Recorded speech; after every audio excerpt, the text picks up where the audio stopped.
Assalamualaikum warahmatullahi wabarakatuh. Perkenalkan, nama saya Ardian Bayu Krisna, NIM 61014211877.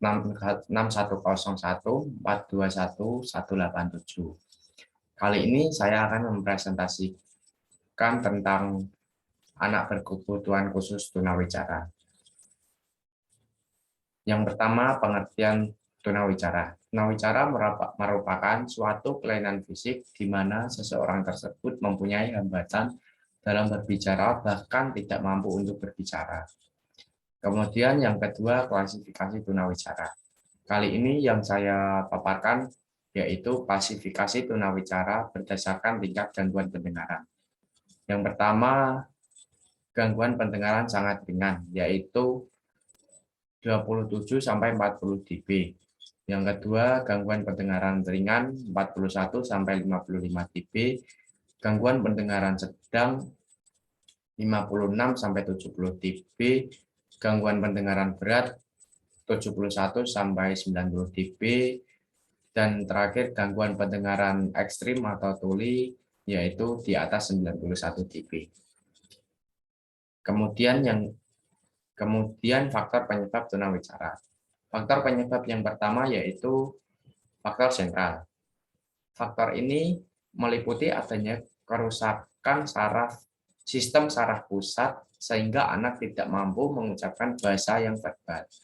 Yang kedua, faktor periferal.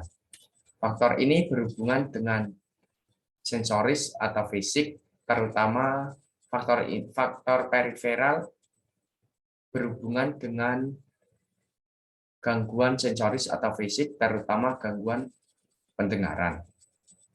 Yang ketiga, gangguan emosional dan lingkungan.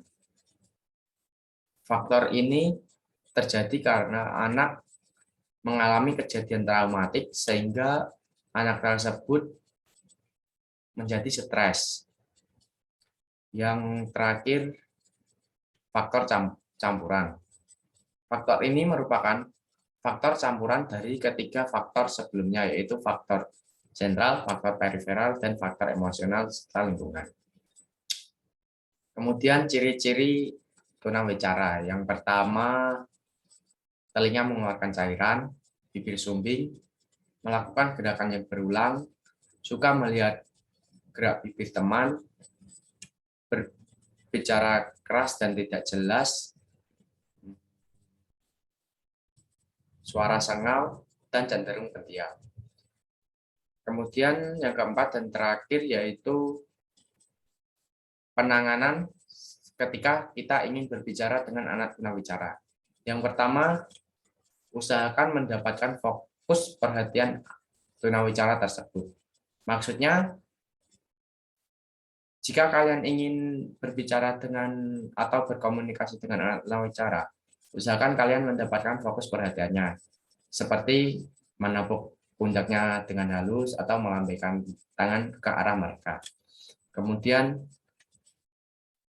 tidak berbicara dengan cepat.